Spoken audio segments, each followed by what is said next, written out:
एगो शुरू हुआ। क्या हुआ था उस समय? Big bang. तो वो कहानी कंटिन्यू है।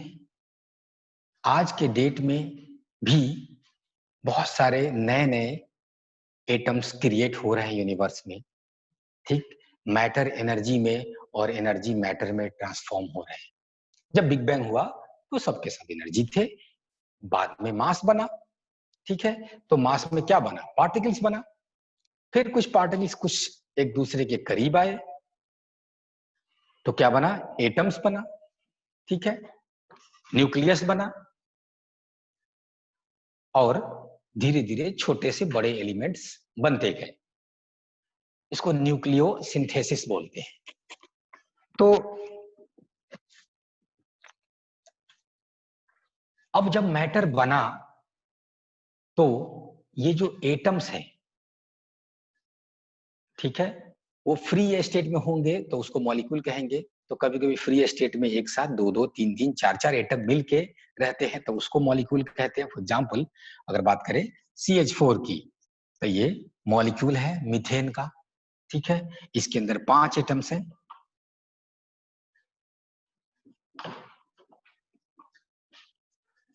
एक कार्बन के और 4 हाइड्रोजन के। तो अब एटम्स के बीच में जो अट्रैक्शन होगा वो तय करेगा कि ये मॉलिक्यूल कैसा होगा। और ऐसा ऐसा बहुत सारा मॉलिक्यूल जब किसी जगह पे होगा, इनके बीच में क्या अट्रैक्शन होगा वो तय करेगा कि ये सॉलिड होगा, लिक्विड होगा कि गैस होगा। क्लियर?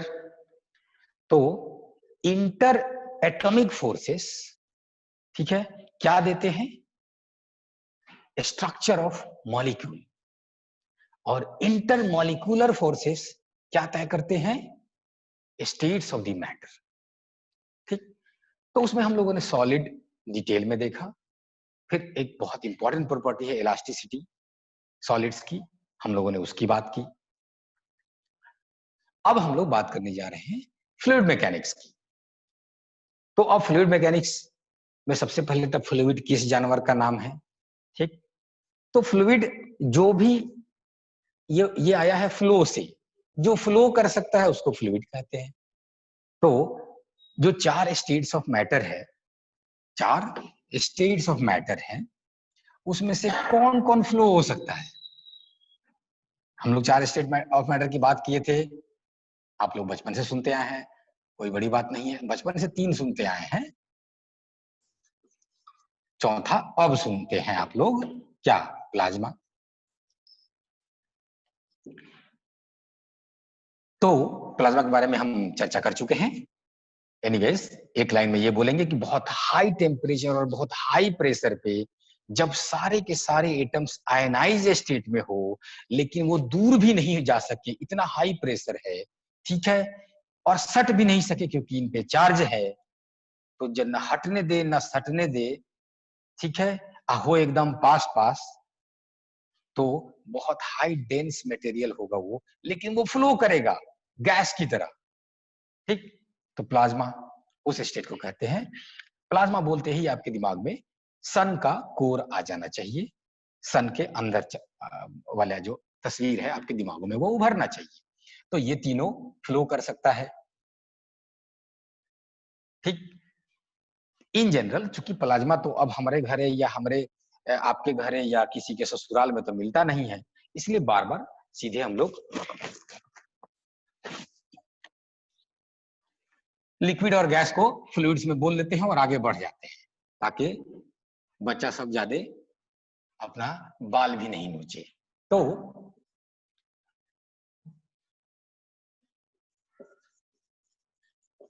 मैटर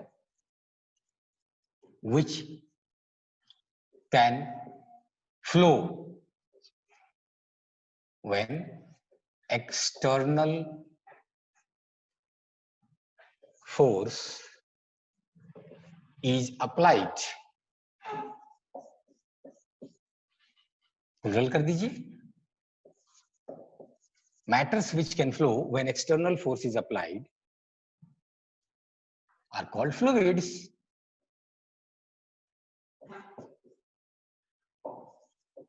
ठीक है, एग्जाम्पल में क्या लिख दे बोलिए, लिक्विड, ठीक है, गैसेस।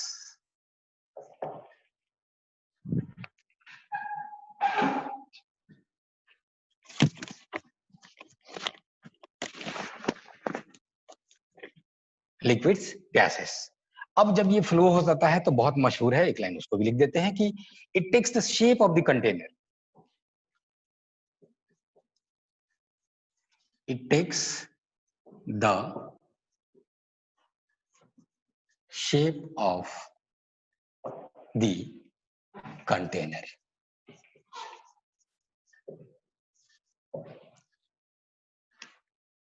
ठीक, अब मेजर फोर्सेस की थोड़ी सी चर्चा कर ले। सॉलिड्स में तो हम लोग देख चुके हैं कि आयनिक बॉन्डिंग हो सकता है, ठीक है, मॉलिक्यूलर सॉलिड्स हो सकते हैं, कोवैलेंट सॉलिड्स हो सकते हैं। आयनिक बॉन्डिंग बोलेगा तो फॉर एग्जांपल, कॉमन एग्जांपल है नमक, ठीक। और आयनिक बॉन्ड्स की कोई कमी नहीं है, बहुत सारे मटेरियल है जो आयनिक बॉन्ड्स बना रहे हैं, और वो एक स्ट्रॉन्ग बॉन्ड है क्योंकि डायरेक्ट इलेक्ट्रोस्टैटिक अट्रैक्शन से बन रहा है, ठीक है। उससे थोड़ा सा कमजोर कौन है, तो कोवैलेंट है, ठीक। तो कोवैलेंट बॉन्डिंग कैसे हो रहा है, शेयरिंग ऑफ इलेक्ट्रॉन से हो रहा है।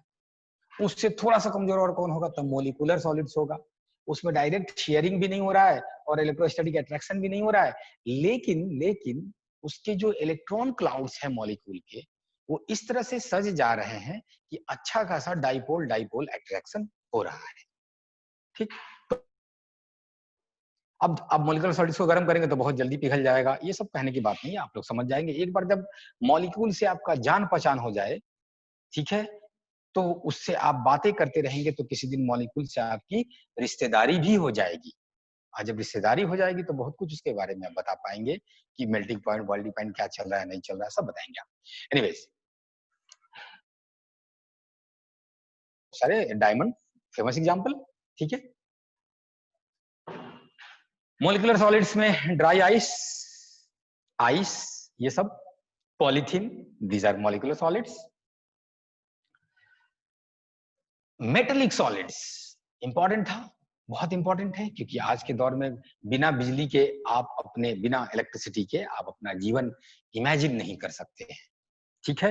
हालांकि कोरोना जो है बहुत सारा चीज इमेजिन करवा रहा है अभी, कि वापस बहुत सारी पुरानी चीजों से जुड़ने की जरूरत पड़ रही है, लेकिन तब भी इस हालात में अभी सबसे ज्यादा हमें काम आ रहा है तो डिजिटल वर्ल्ड से काम चला रहे हैं, तो फिर ये इलेक्ट्रॉनिक्स ही तो है और इलेक्ट्रिसिटी से ही तो ये चल रहा है। तो मेटेलिक बॉन्डिंग, तो मेटेलिक बॉन्डिंग में क्या हो रहा है, उसमें भी इलेक्ट्रोस्टैटिक अट्रैक्शन है, लेकिन नॉट बिटवीन द एटम्स। और एटम्स क्या है, पॉजिटिव एटम्स है, अपने इलेक्ट्रॉन को वो आजाद कर चुका है, ठीक है। सब जगह लैटिस पॉइंट्स बोलते हैं, हमने आपको डिटेल में पढ़ाया है।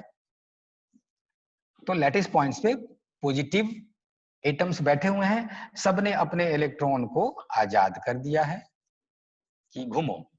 अब इस एक इलेक्ट्रॉन को पूछेगा कि तुम किसके हो, तो नहीं बताएगा, बोलेगा हम सबके हैं, 4 ये बनाए हैं प्लस तो 4, 6 बनाए हैं तो 6 को ये भी बना दीजिए, क्या लगा हुआ है। तो ये किस तरह का बॉन्डिंग है भाई, तो ये बॉन्डिंग ये है कि ये सब जगह इलेक्ट्रॉन बीच बीच में भरे हुए हैं जो मूव कर रहे हैं, ऑलमोस्ट सेम जैसे गैसेस मूव करते हैं, जिगजैग मोशन, कभी वो इससे टकरा रहा है, कभी इससे टकरा रहा है, और रेयरली आपस में भी टकरा जा रहा है। रेयरली आपस में क्यों बोल रहे हैं, क्योंकि ये इतना छोटा है इलेक्ट्रॉन, एक प्रोटॉन से भी 2000 गुना, लगभग 2000 गुना हल्का है, कौन, इलेक्ट्रॉन। तो इसकी टकराने की संभावना ये बड़का से है कि आपस में है, तो बड़का से है, ठीक। एनीवेज, तो ये कौन है जो बांध के रखा है, ये तो प्लस प्लस एक दूसरे को रिपेल कर रहे हैं, सब एक दूसरे को रिपेल कर रहे हैं, लेकिन बांध के कैसे रखा है, तो सबके बीच में इलेक्ट्रॉन भरा हुआ है, और इस इलेक्ट्रॉन को ये भी अट्रैक्ट कर रहा है, ये भी अट्रैक्ट कर रहा है, ये भी अट्रैक्ट कर रहा है, ये भी अट्रैक्ट। तो ठीक वैसे ही जैसे मैंने कहा होगा उस समय कि अगर एक हड्डी के लिए दो कुत्ता झगड़ रहे हो, आपस में खींच रहे हो, तो हम बोल सकते हैं कि वो हड्डी जो है दोनों कुत्ते को बांध रखा है, यानी एक बॉन्डिंग है। तो यहाँ पे हड्डी कौन है और कुत्ता कौन है, आप समझ गए। तो मेटेलिक बॉन्डिंग। अब फ्लूइड्स की बात हम लोग कर रहे हैं, तो जाहिर सी बात है कि सॉलिड्स से इनका जो इंटरमोलिकुलर फोर्सेस है वो कमजोर होगा, ठीक। तो important intermolecular forces,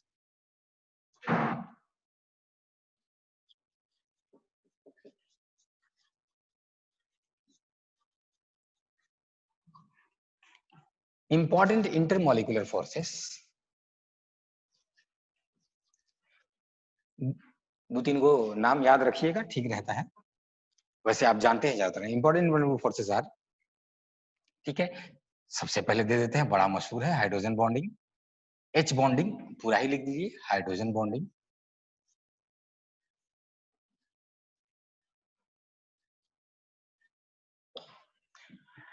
hydrogen bonding, dipole dipole attraction,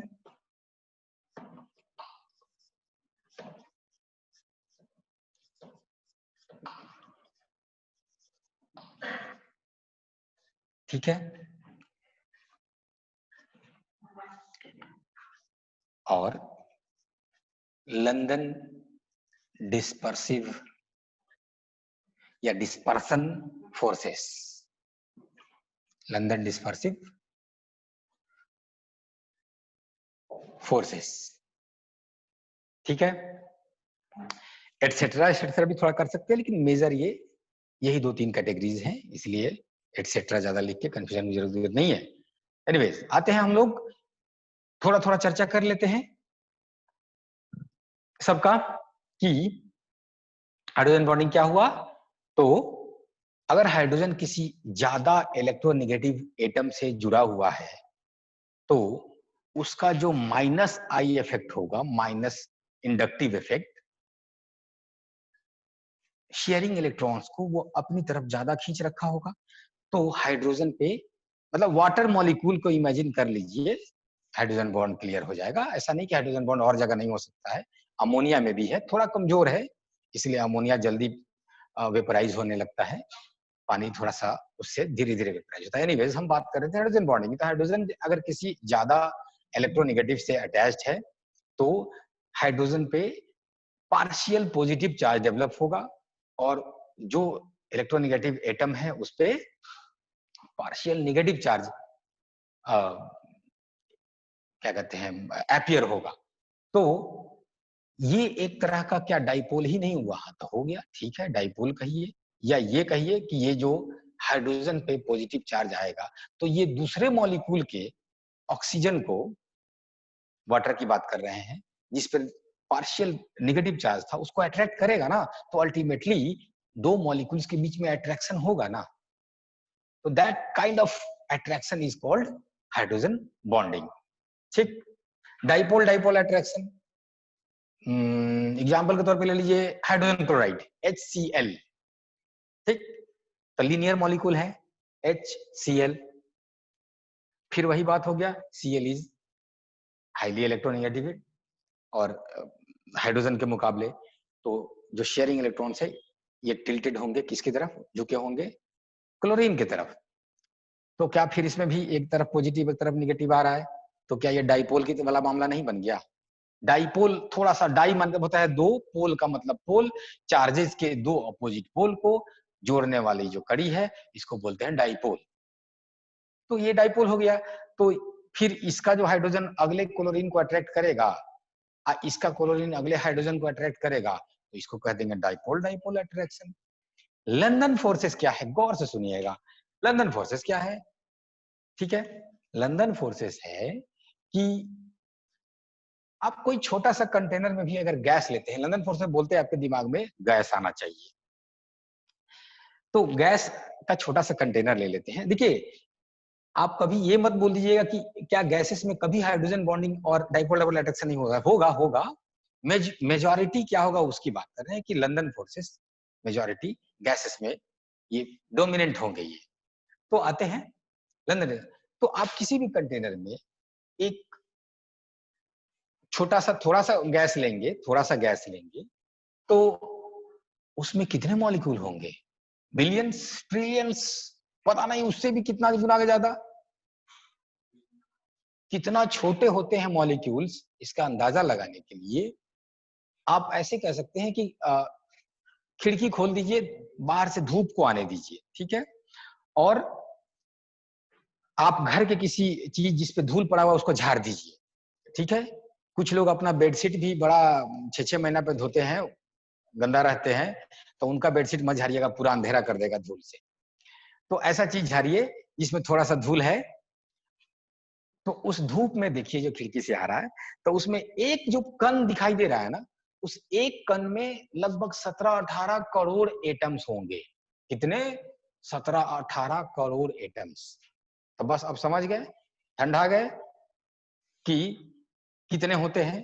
तो गैसेस के भी कोई भी सैंपल आप लेंगे तो उसमें इतने इतने मिलेंगे। क्या? पार्टिकल्स, गैस के मॉलिक्यूल्स। तो ये मॉलिक्यूल्स में संभावना है कि जो इलेक्ट्रॉन क्लाउड्स होंगे, मान लीजिए कि ये मॉलिक्यूल है, बीच में पॉजिटिव चार्ज है, इलेक्ट्रॉन घूम रहा है, तो ये जो इलेक्ट्रॉन का क्लाउड होगा, ये संभावना है कि कभी कभी एक तरफ ज्यादा, मान लीजिए कि इधर में माइनस माइनस थोड़ा ज्यादा दे दीजिए, एक तरफ थोड़ा कम, तो उधर थोड़ा प्लस डेवलप हो गया, तो ये टक्कर इनका लगातार चल रहा है। कुछ कुछ संभावना एनी टाइम रहता है कि कुछ मॉलिक्यूल्स जो होंगे वो थोड़े डिस्टॉर्टेड होंगे, और जब डिस्टॉर्टेड होंगे तो वो डाइपोल की तरह बिहेव करेंगे, तो वो दूसरे मॉलिक्यूल को अट्रैक्ट करेंगे। तो ये जो डिस्टॉर्शन की वजह से, अदरवाइज न्यूट्रल मॉलिक्यूल है वो, ठीक है, लेकिन जो डिस्टॉर्शन हो रहा है उनके इलेक्ट्रॉन के क्लाउड में, ठीक है, उसकी वजह से जो अट्रैक्शन हो रहा है। अब आप कहिएगा ये कितना कम होगा, तो हम कहाँ कह रहे हैं कि ज्यादा होगा। अगर ज्यादा होता तो वो सॉलिड नहीं हो जाता, कम ही है ना। इतना कम है कि वो तो लिक्विड भी नहीं रह पा रहा है, गैस बना हुआ है, ठीक है।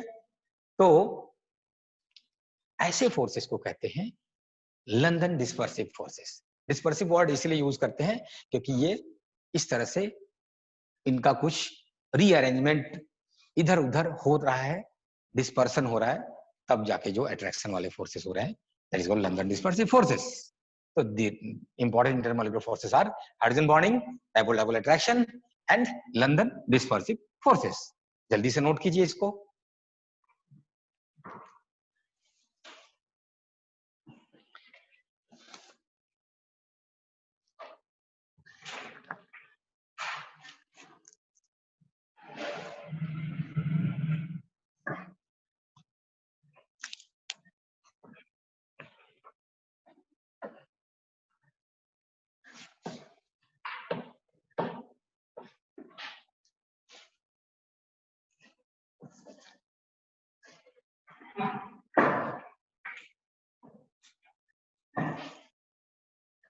तो सॉलिड्स में क्या हो रहा है?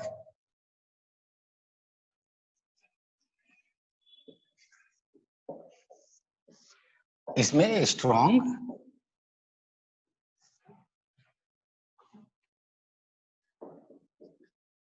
इंटरमॉलिक्यूलर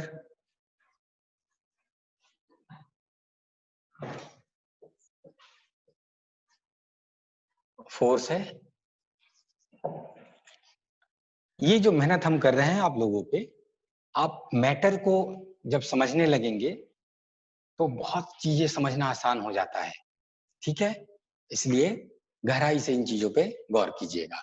स्ट्रॉन्ग इंटरमॉलिक्यूलर फोर्सेस होगा कहाँ? सॉलिड्स में, ठीक है। Molecules are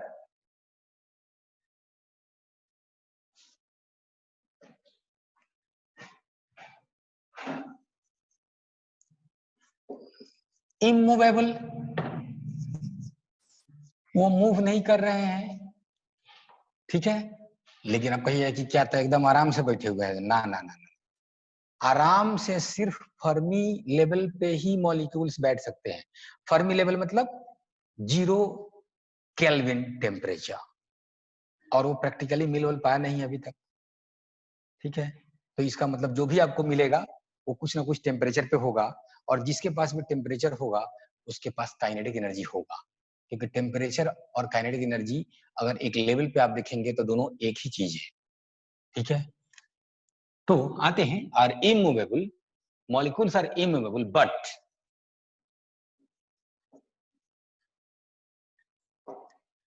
they can only oscillate, oscillation मतलब simple harmonic motion, but can only oscillate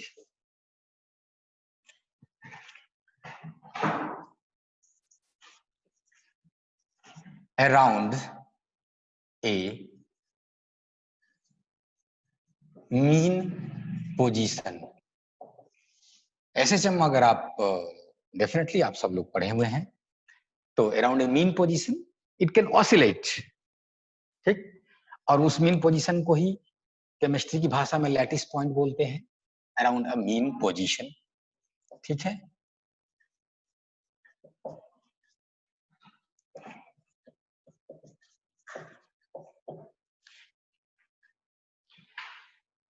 अब जब ये मूव नहीं कर रहा है, खाली ऑसिलेट कर रहा है, तो जो बल्क होगा उसका शेप और वॉल्यूम कांस्टेंट होगा, शेप और वॉल्यूम डिफाइंड होगा, ठीक है।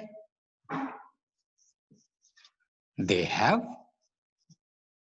डेफिनेट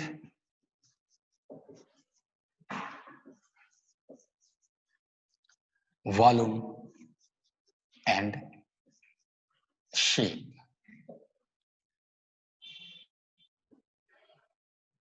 ठीक। अच्छा, तो जरा लिक्विड को देखा जाए कि यहां क्या मामला चल रहा है, ठीक है। तो अब इंटरमोलिकुलर फोर्सेस इससे कमजोर होगा, इसमें कोई शक नहीं है, ठीक है।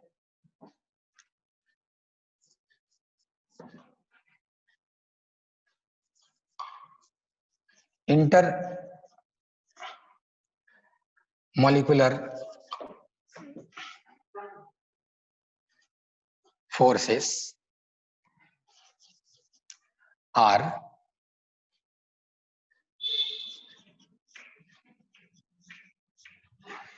capable of keeping the molecules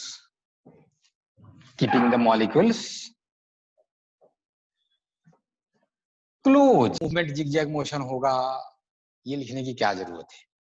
intermolecular forces are capable of keeping the molecules close but unable to stop them from moving. अच्छा, तो इसके वजह से क्या होगा, जब क्लोज रखे हैं तो इनका जो वॉल्यूम है वो अब फिक्स होगा, जैसे इनका फिक्स था, लेकिन शेप फिक्स नहीं होगा। तो दे हैव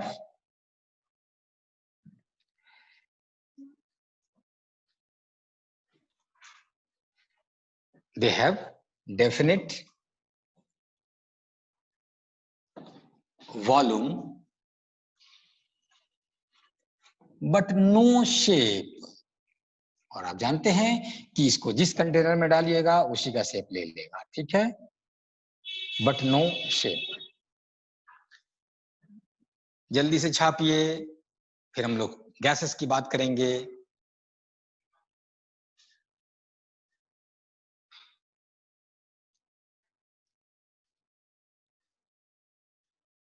एक ब्रॉड टर्म है जो वीक, कमजोर इंटरमॉलिक्यूलर फोर्सेस के लिए यूज होते हैं, ठीक है। तो अगर कोई पूछे कि लंदन डिस्पर्सिव फोर्सेस क्या एक तरह का वंडरवॉल फोर्स है, तो कहिएगा हाँ, ठीक है, ये वंडरवॉल फोर्स ही है। मॉलिक्यूलर सॉलिड्स की बात की थी, for example dry ice, dry ice कहते हैं सॉलिड कार्बन डाइऑक्साइड को, ठीक है। तो पूछा जाएगा कि उसमें क्या अट्रैक्शन है, तो क्या वो वंडरवॉल फोर्सेस नहीं, हाँ है, वो वंडरवॉल फोर्सेस की वजह से अट्रैक्शन है, वो सॉलिड हो गया, ठीक है। लिक्विड नाइट्रोजन बहुत फेमस है, -196 डिग्री सेल्सियस पे नाइट्रोजन गैस लिक्विफाई कर जाता है, ठीक है। और ये कितना छोटा मतलब कितना माइनस में कितना ठंडा ये टेम्परेचर है, आप इसको छोटा मोटा नहीं समझिए। प्रैक्टिकली हम लोग इसी के आसपास तक या इससे थोड़ा सा और नीचे तक पहुंच पाए हैं। ठीक है, -273 पे पहुंच जाएंगे तो 0 केल्विन पे पहुंच जाएंगे, यहां तक नहीं पहुंच पाए हैं। ठीक, तो आपसे पूछे कि ये लिक्विड नाइट्रोजन जो था, नाइट्रोजन गैस सब घूम रहा है, इस कमरे में भी 78% नाइट्रोजन गैस है, तो ये 78% नाइट्रोजन गैसेस सब घूम रहा है, तो नाइट्रोजन को सॉलिड कैसे बन गया भाई? वो तो सॉलिड बना है तो कुछ ना कुछ तो अट्रैक्टिव फोर्स बढ़ा है, तभी तो सॉलिड बना है। तो वो कौन सा अट्रैक्टिव फोर्स है? Van der Waals forces. ठीक है, बहुत कोई क्लियर कट बाउंड्री नहीं है। ये वैन डर वाल्स की जगह कभी लंदन फोर्सेस लिख दे तो कहिएगा हाँ ठीक है, करेक्ट है। तो gases,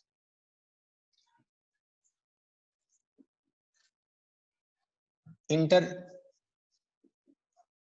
molecular forces are so weak कमजोर है, that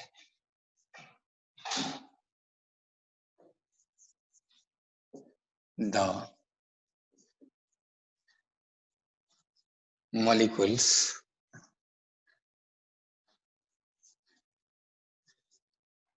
can move far away, leading to expansion of gas। ठीक है, हीलियम गैस का एक कंटेनर लाइए, इस रूम में रख दीजिए, हीलियम गैस का प्योर हीलियम ले लीजिए उसमें, और कंटेनर को खोल दीजिए। तो अब पूछा जाएगा कि अब वो कहाँ है, तो कहिएगा पूरे कमरे में है, एक्सपैंड कर गया। ठीक, तो इसका मतलब क्या हुआ कि यहाँ पे जो काइनेटिक एनर्जी ऑफ मॉलिक्यूल्स था वो इतना हाई है कि जो अट्रैक्टिव पोटेंशियल एनर्जी था उसकी कोई औकात नहीं है उसके सामने। तो हम लोग जितने भी स्टेट्स ऑफ मैटर की बात कर रहे हैं, क्या उसमें अल्टीमेटली यही बात नहीं आ रही है कि मॉलिक्यूल का काइनेटिक एनर्जी यानी मूवमेंट वाला एनर्जी अगर ज्यादा रहेगा तो वो गैस की तरफ बढ़ेगा, और अगर अट्रैक्टिव पोटेंशियल एनर्जी ज्यादा होगा तो वो सॉलिड्स की तरफ बढ़ेगा।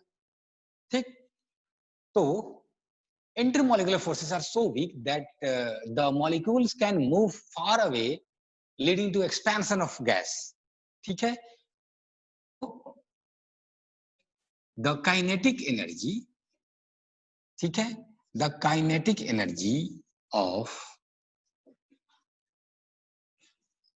molecules are highly dominant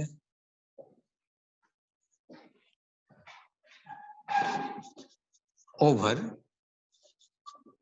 intermolecular attractive,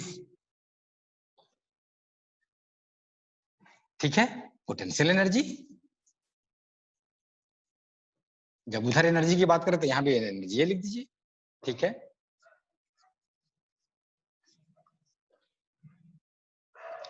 अब आप बताइए कि सॉलिड्स का वॉल्यूम फिक्स था, शेप भी फिक्स था, लिक्विड्स का वॉल्यूम फिक्स था, शेप फिक्स नहीं था, गैसेस का दोनों में से कुछ भी फिक्स नहीं होगा।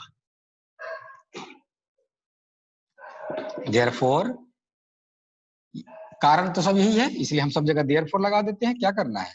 देयरफॉर इट हैज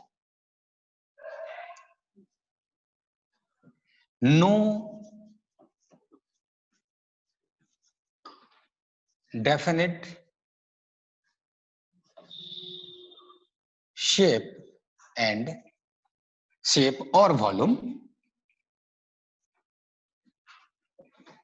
ठीक है, अगर इनको कोई रोकने वाला नहीं हो तो इनकी काइनेटिक एनर्जी इतनी होती है कि ये भाग ही जाएंगे। ठीक है, चांद पे एटमॉस्फेयर नहीं है, क्यों पूछेगा कोई आपसे तो कहिएगा कि चांद पे जो ग्रेविटेशनल पुल है वो इतना नहीं है कि वो गैसेस को बांध के रखता अपने सरफेस के, जो भी 5, 10, 20 किलोमीटर तक अर्थ पे जैसे बांध रखा है ना, तो ये हवा बांध रखा है तो हवा है, उसके पास ग्रेविटेशनल पुल इतना कम है कि गैसवा सब भाग गया। ठीक है, और नेचर का एक रूल होता है कि जो भाग सकता है वो भाग जाता है।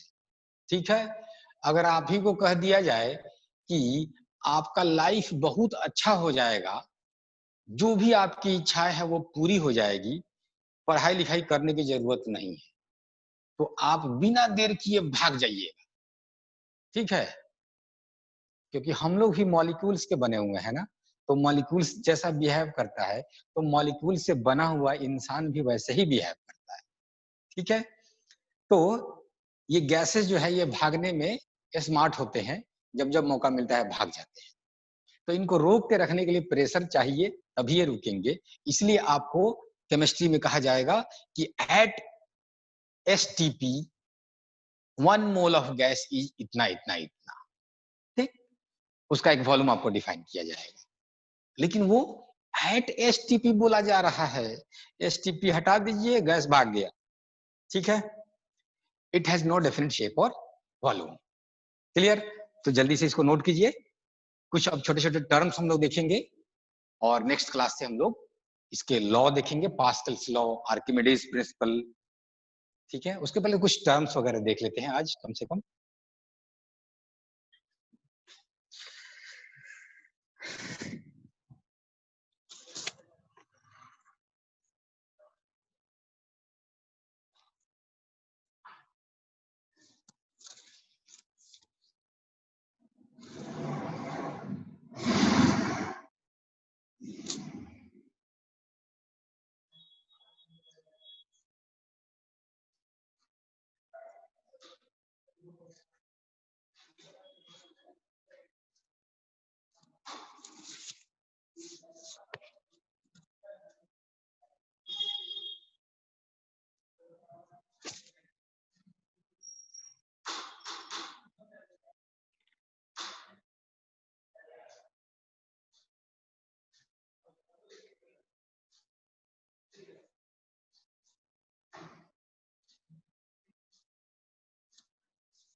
दस 12 मिनट और।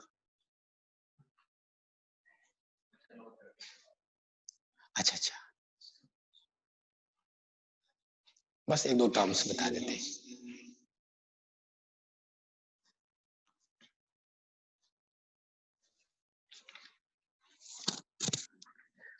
हाँ, तो इसको मिटा रहे हैं।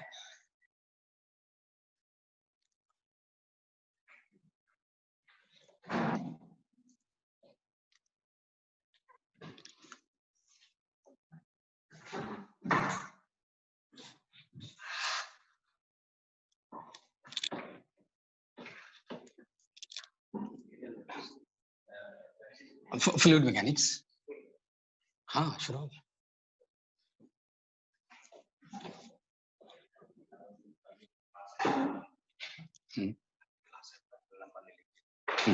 हाँ, थोड़ा सा ज्यादा समय दीजिएगा। तो अब कुछ टर्म्स हम लोग देख रहे हैं। फॉर एग्जाम्पल, डेंसिटी की बात आती है बार बार, तो आप लोग जानते हैं कि डेंसिटी, जिसको कई बार रो सिंबल से दिखाते हैं, इस कुछ भी नहीं, मास बाई वॉल्यूम है। ठीक है, तो डेंसिटी बराबर मास बाई वॉल्यूम से ज्यादा बार बार आपके दिमाग में मतलब बोलते ही दिखाई देना चाहिए कि मास बराबर होता है डेंसिटी इंटू वॉल्यूम, यानी कि mass is equal to density into volume, m is equal to rho v। ये बार बार सीधे रो भी यूज करते जाएंगे, आप समझ लीजिएगा कि मास बोल रहे हैं। ठीक, अच्छा, उसके बाद कभी कभी होता है कि चलिए डेंसिटी की बात की आपने, घनत्व कितना डेंस है मटेरियल, फॉर एग्जांपल प्लाज्मा बहुत डेंस है, प्लाज्मा स्टेट ऑफ मैटर। तो होता है कि हम लोग की आदत होती है इंसान की कि वो चाहता है कि कोई रेफरेंस पॉइंट हो, उसके उससे कंपैरिजन करके थोड़ा बताइए तो हमको, ठीक है।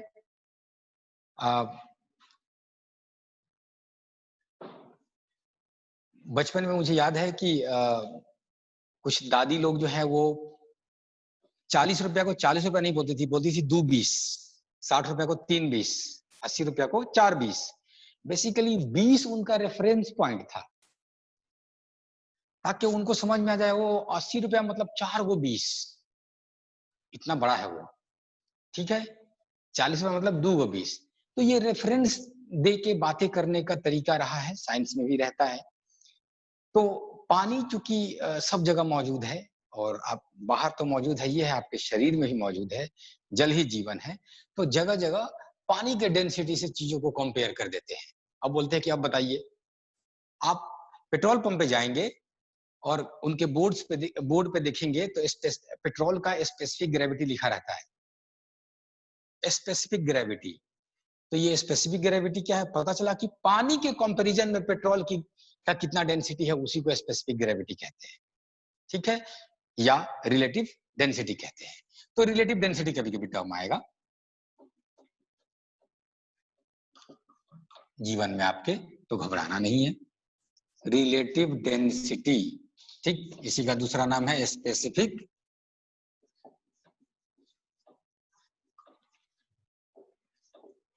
ग्रेविटी। और ये कुछ नहीं है, डेंसिटी ऑफ द मटेरियल, जो भी मटेरियल आपको दिया जा रहा है। फॉर एग्जांपल अभी पेट्रोल की बात कर रहे थे, density of the material divided by density of water. आज जब ये बात बुझ गए, तब पूछेगा कि रिलेटिव डेंसिटी का डायमेंशन क्या होता है, तो कुछ नहीं होता है, ऊपरो डेंसिटी नीचे डेंसिटी कट गया, तो फट से मत मार दीजिएगा मास बाई वॉल्यूम, ठीक है, चाहे स्पेसिफिक ग्रेविटी पूछे तो।